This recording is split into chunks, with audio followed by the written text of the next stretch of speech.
Had to figure out how to get this to record properly, and I think I finally got it.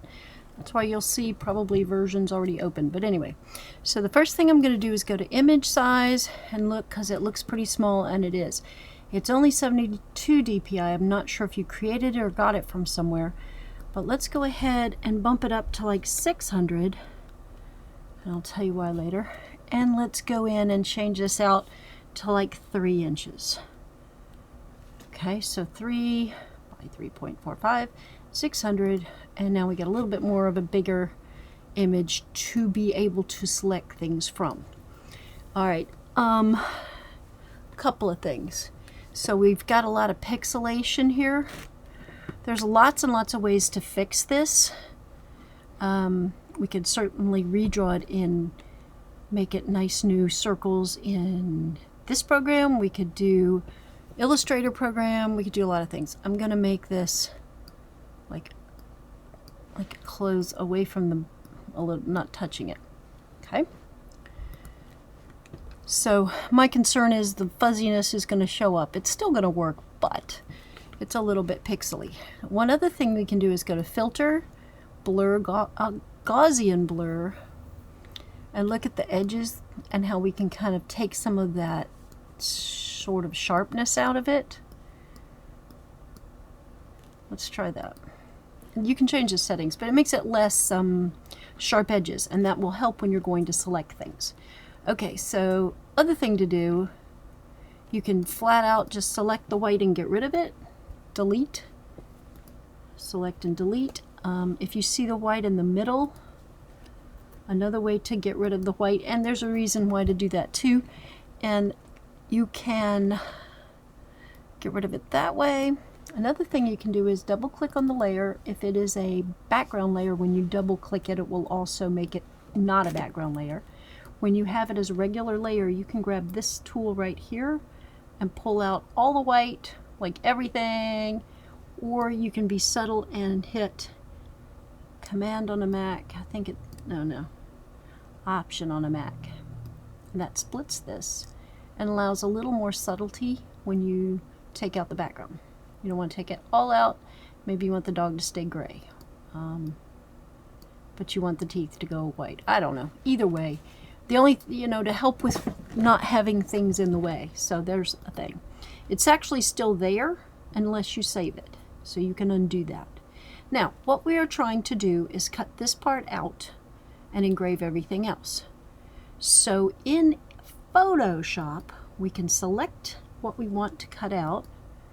In this case, I'm going to do this little piece here. So we got everything we want cutting out of the center. And you can go to Paths, which is a vector piece in Photoshop. If you can't see it, you go to Windows and click Paths.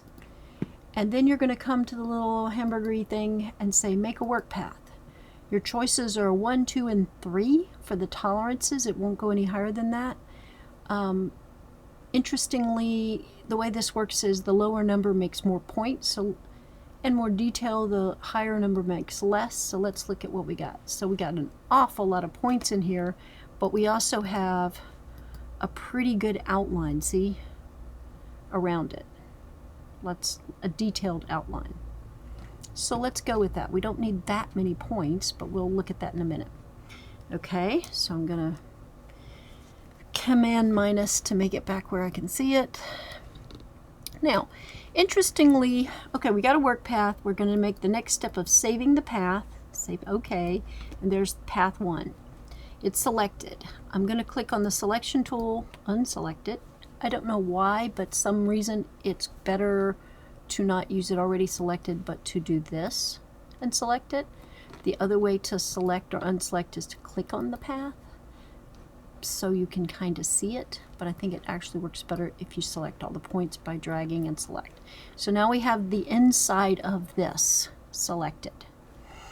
We can select the outside as well, or not, and I'm going to show you an idea of not, but we could select both the inside and the outside. Right now I'm just going to have a path around the inside. I'm going to go to Edit and Copy, and I've just copied this selected path. Then hop into Illustrator, open a new file. Let's make it 6 by 6, because why not? All right, and 6 by 6. Now I'm going to say edit, paste. We have a choice: compound shape, fully editable, or path. I'm going with this one because I like editable, not edible. I like edibles. All right, when it comes in as a path, but it has no stroke and no fill. I'm going to give it a stroke, and I'm actually probably going to make that stroke red just so we can see it well. All right, now when we look at it, it's jaggedy. Why? Because of all those little dots. See all the little dots? And some of them are like straight and some of them are not, and it's like, eh. So one thing you can do a lot of things with the path when you have it. Let's go to Object, Path, Simplify. This little thingy comes up. And we're going to click on these 3 dots and do Preview. So this is the before, and where it just happens to be sitting here is the after. It's still a little choppy if you ask me, so I'm going to pull this so it kind of smooths it a little rounder. I'm literally saying make more curves, make the curve have less dots, and it simplifies it. This also is about corners being more round or more pointy, but you know, make the points go this way instead of this anyway. So now we're looking at Command minus. No, can't do that. Okay, so now we're looking at a lot less jaggedy, more smooth. I'm going to say OK. Command minus, mouse over. So now we have a kind of a smoother space, and we can see it. Something missing, the image. We'll go back to Photoshop, and let's see another thing if you haven't. I'm just trying to make sure you know all the cool things you can do. In Photoshop, you can add an adjustment layer for black and white. So obviously the Glowforge, whoops, what happened? Did I do something weird? Oh, let's do this again. It's not a vector mask. We don't want that. Okay, so accidentally made a vector mask, didn't mean to. So this is a black and white adjustment layer. Let's do that again just so we can show. So we click on this thing here and click on black and white, and that makes an adjustment layer. I think it had to do with where I clicked, but just, that's fine. That made, if you turn it off, it's still green underneath. This just makes whatever's color black and white. The reason this is handy is if you were doing an engrave, sometimes it makes sense to make the red part darker and the green part lighter, or whatever, to make it make more sense. The way you can see it is the only color we got here is green. If you push it this way, it goes really white. If you push it this way, it goes really green. And that's the only thing really to adjust, because that's the only color in there. Everything else is already black and white. But if you had one with a lot of color, that would be a thing. All right, so now we have our image. We've got a little breathing room. It's got a transparent background. I'm going to come up here and say save as. Let's save it as a PNG. So instead of a Photoshop file, let's make it a PNG. You can also save a copy of the Photoshop file you've been playing with. I usually do. But in this case, I'm going to do just Bulldog PNG. It's probably going to make it copy or whatever. Let's just say 2, just so we know which one it is. No, let's say 3, because I've already been playing with this a bit. All right, then save. I picked the larger file, fastest saving, go. Come into Illustrator. Now this is important. We do not copy paste an engravable file into Illustrator to make an SVG for Glowforge. The best way to do this is File, Place. Then we go and pick the Bulldog 3 PNG, Place. It's this little e thing until you click it. Now it's too big. Okay. Command minus. Now let's do this. Let's go View, Rulers, Show Rulers. And now we can get a sense of our 6 inches here and 6 inches here for the white space. So if we're making this a ornament, it might probably look better like a 3 or maybe even a 2. So we're gonna like make it the size we want. I'm holding shift as I move it down. Let's guess it to be, you know, about 2.5, something like that. And we can change that up, but right now I'm making it that size. This is behind, so what I'm going to do is go to Object, Arrange, Bring to the front, so I can see the lines in front. Alright, it's too big, but the sight. So you can hold Shift to keep the integrity of it, and push up and down on the corners until it gets right in on it. Oops, I grabbed the wrong thing. Alright, so trying to just match to where it's supposed to be. Now, the red line is the cut line. So you want to cut a little inside and have some of this show, fine. If you want to cut it in a little bit into that, that's your cut line. If you view it in outline, you're just going to see the cut line and a box where the image is. But that can be handy for other things, because Glowforge doesn't cut how thick the line looks in preview. It cuts a single line, period. Okay, preview. So now, this would, in a Glowforge, engrave and then cut the hole out, but we would still not have an ornament. So that's a problem. So I'm going to click on this, Object, Lock Selection so it stays still. And I think I'll do the same for this too, because why not? Object, Lock Selection. Now I'm going to take a shape round tool, hold Shift for making it a real circle, and kind of pull till I get it sort of there, and then decide, I might just like, you get to pick, do you want a little bit of wood around the engrave line, or do you want to go right up to the engrave line? You get to pick. Just for fun, I'm going to give it like a little breathing room around there. Okay, now we have a circle. What will happen if we view it? We just have a circle. We don't have all the rest of it. So let's go back. Now, to get to this part, there are multiple ways of doing it. I'm going to do it with the pen tool. So I'm going to take the pen tool. I'm actually going to change this so we can see what I'm doing differently. So I'm going to take this and cut here, go to here. Now if I click and go to the next one, the way the pen tool works is a straight line. But if I go here and pull, it just makes the curve. If you haven't played with the pen tool, it's a good idea to practice with it. If you hold down Command and click here, whoops, I said it wrong. If you hold down Option, so the middle key, I'm not sure what it is on a PC, it makes it back to straight. And then I can come here and do this pull thing to make it pull, and then make it straight. And then drag to here, and then pull. So again, this is a tool, the more you play with it, the more precision you can be. It's a really good skill to have. Holding down Option to click it to straight again, straight, straight, straight, straight. And I'm going to close it like it's now its own shape. Again, if you look at it in here, these are two shapes, and they intersect and they would cut in pieces, so we can't leave it like that. Okay. So we have locked this inside, we have locked the raster image. I'm going to now select everything, the circle and the like ribbon thing I just made, so that I've got both of the things selected. And I'm going to click merge. Now they're all one image. So that's cool. Now if you want to change this out, because look what I did, oh my goodness, easy enough. You grab this tool and you grab this and you're like, yeah, let's set you up here a bit. So now you are able to go in there and tweak a little bit and get it exactly the way you want it, so that it looks the way you want. And it's really sharp, a nice clean sharp cut. But you can't hang an ornament because there's no place to hang it.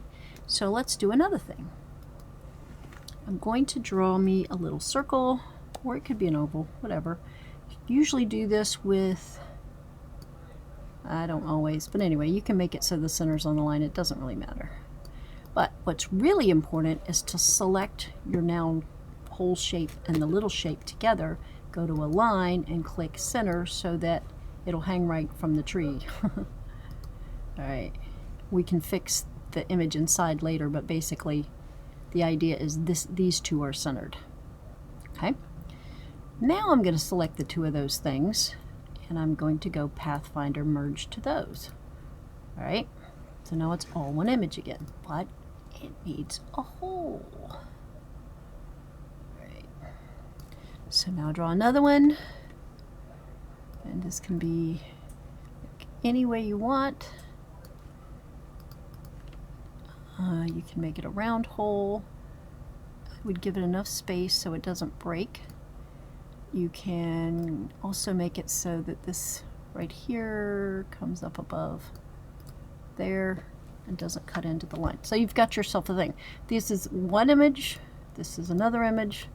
Select them both with that tool and do the Pathfinder, but this time exclude that. You see the dot in the middle here is going to go away. Now if I did this, it has a solid and a solid, but no hole.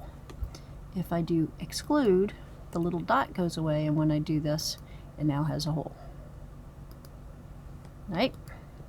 So we have two cut lines and a raster image, and we could end it right there and go to Glowforge and you're in business. Just so you know, there's some thoughts about the design. So you can make this line neater in Illustrator. You could actually make this line sharper, just two intersecting circles, and you can make this line sharper in Glowforge. You could, in Photoshop, you could do a lot of things to make this part sharper. The dogs actually looks pretty decent. But there's a lot of things you could do for this jaggedy line if you want to make it really sharp. You remember how I did the two circles? So if you do a circle, hold down Shift key. Now, let me show you another cool thing. All right, I have a circle. If you go to Object and Path, there's a thing called Offset Path. Click on it, and it will make, depending on what the setting is, it will make an inside if it's minus, or an outside if it's not minus, and you can decide to make it like 5 or whatever. Okay, so now we have this line we're talking about here, and what we really have is something that I created that needs to be made into one. So we're going to say Object Expand. We don't need a fill. We're going to expand this. Let's do it both. Expand them both. Okay. So now it is, if I do this, oh, I did it wrong. My bad. Okay, I'm going to undo that because I see what I did. So I'm just going to do Object Expand, and let's just do the stroke. Okay, whatever. The way I find out what I just did is go into View Outline, and I just made my stroke and everything that. Let me try that with fill and see. Let's go back and do that again. Object Expand, and this time instead of stroke, let's do fill. Yeah, that's what I want. Now look at it. Okay, so now we can take the two of these and do this. Oops, wrong. Do this, and then fill it, and look at that. Aha! We have a nice, clean, pretty line, and it could be thick enough or not thick enough or whatever you want, and you can make it, hold down Shift so it stays round. It does get bigger as I go, so you might not want it that fat, but this is the principle of it, the idea of how you can make, all right, I'm getting silly now, how you can make that kind of a line that could replace this black line, be a black line with a fill, but no stroke, unless you wanted it to have a stroke, but just to do a line, but not a cut. There's a way to do that. Okay, so that's this. Let's say I really kind of like it, but it's a little fat. I can take myself another circle, and let's draw another circle and put it inside and decide, yeah, I think it needs to be like more that thin would be better. So if I do the two circles together, So I'm just showing you there's many ways to do this. We got, yeah, okay. Select this, oops. Select this and this. Okay.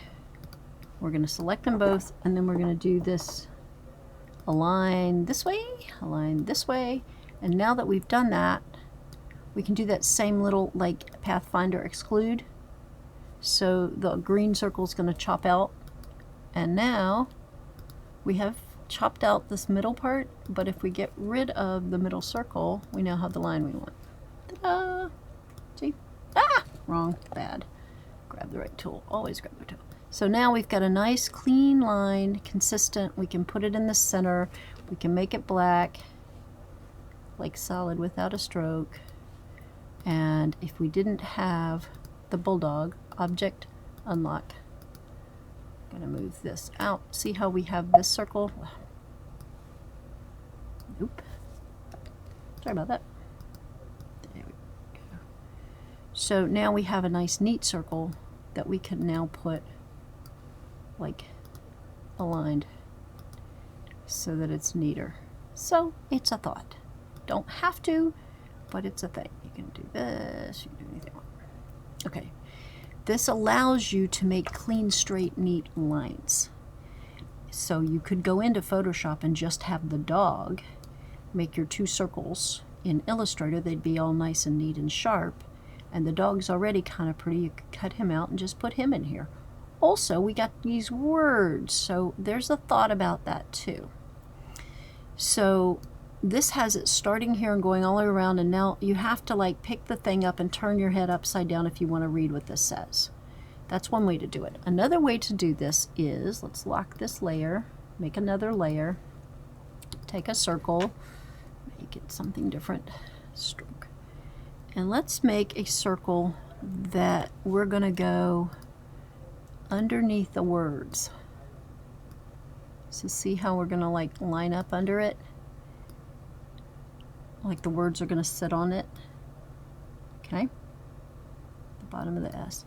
The other thing to look at is your space between here. Is it pretty nice and even between here and so that it's all nice and neat. You can also make it a real circle. I didn't.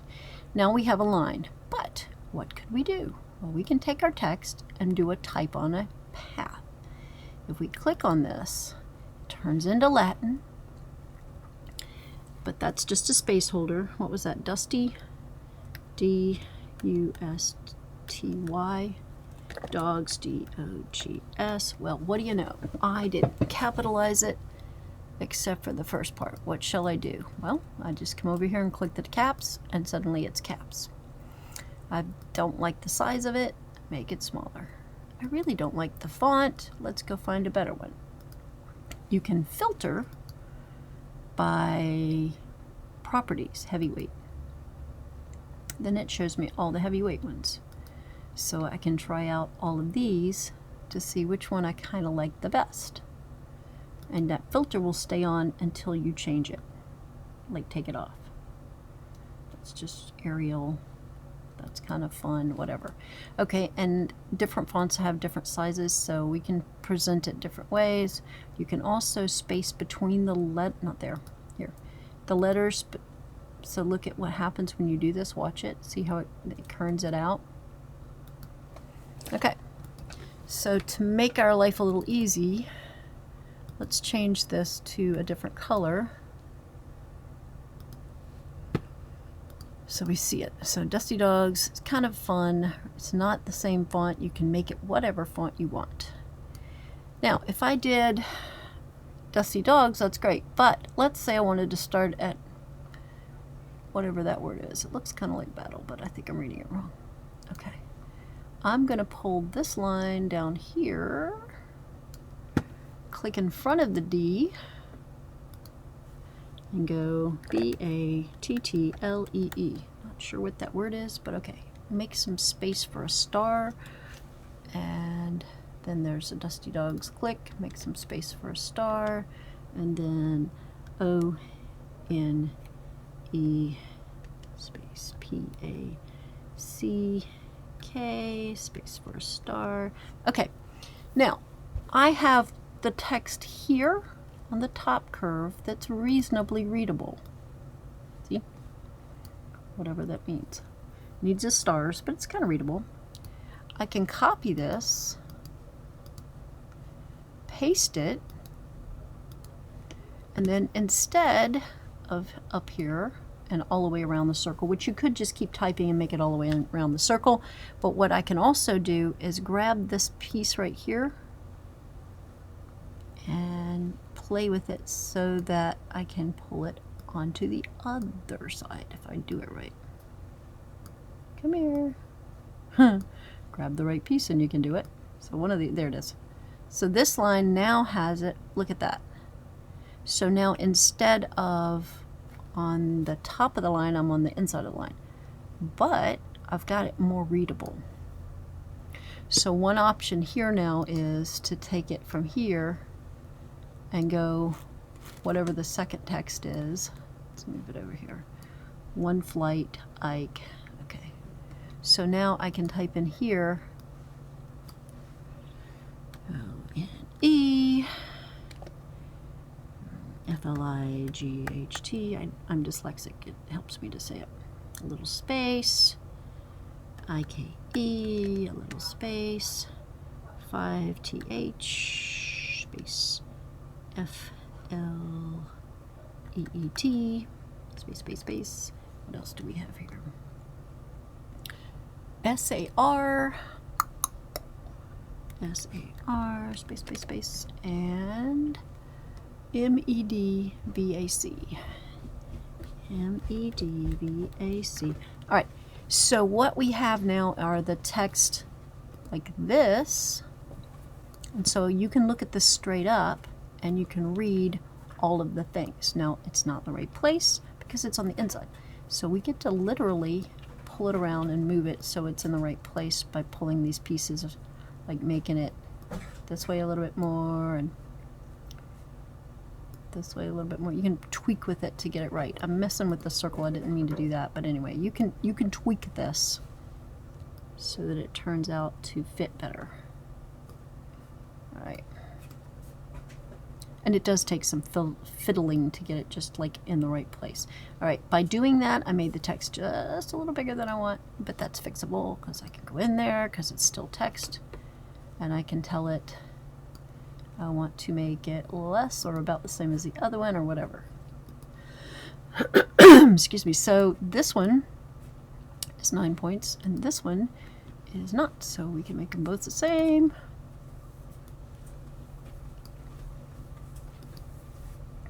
Let's see what happens. Pardon me. I coughed and changed things. So I might change like the differences in some of my stars or the spaces. Maybe I need to pull it in a little bit so that it fits better.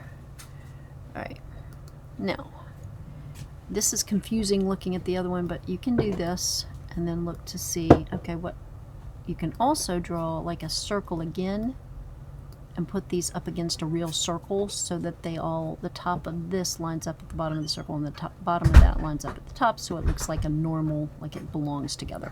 So that's just an idea. And then when you do that, you want no stroke, because stroke will cut or score, and leave it a fill, and that will just engrave it, but it engraves it without that fuzziness, engraves it really sharp. So all of this is just things that you can do. You don't have to, but you can. You can also, if you drive faster in Photoshop, you can redraw it in Photoshop with sharper lines.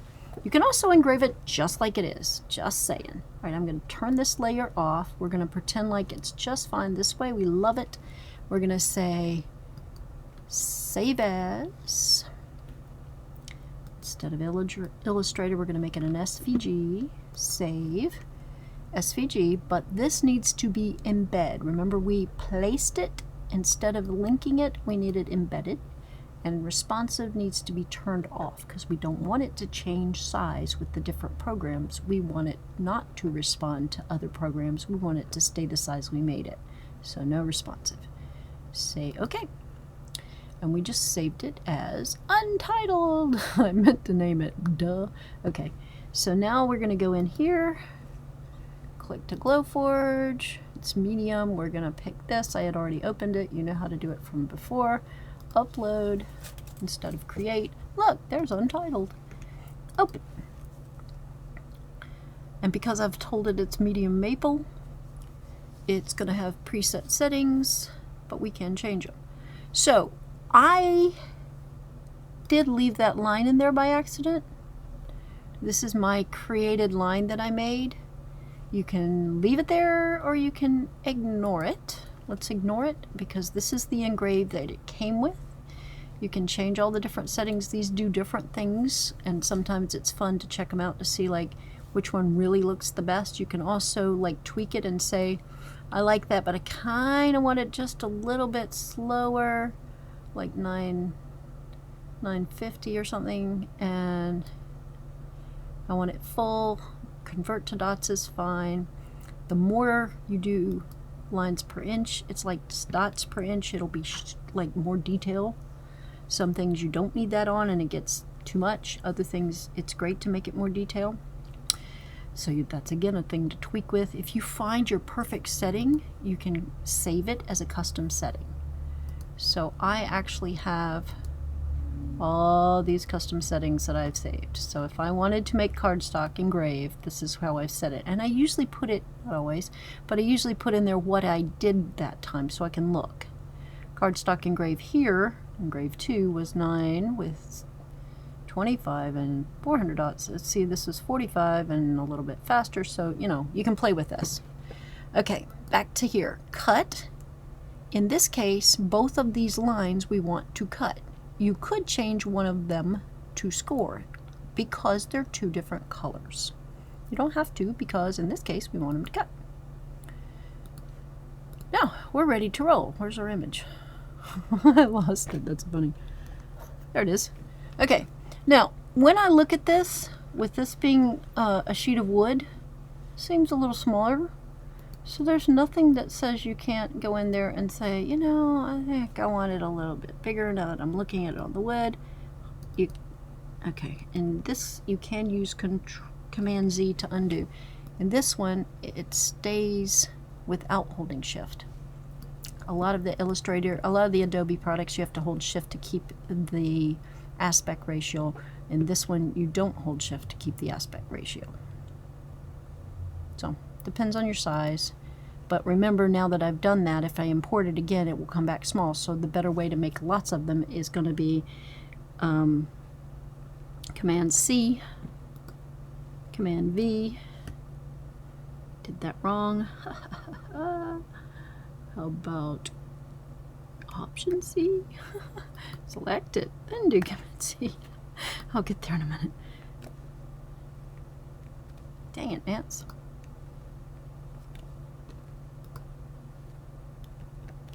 For some reason, I can't seem to figure copy paste out today. I don't know why, because I thought I knew what I was doing, but apparently I don't. No, I did. Okay, so I was right. Command C, Command V makes it more exactly the way I did, so you could fill up your sheet and do a lot of them. All right, that is my tutorial. Let's see, how long did I take? Now I get to figure out how to turn it off. Here it is up here. All right, I hope that is helpful. You are welcome to text me or call me or whatever with questions, and here we go.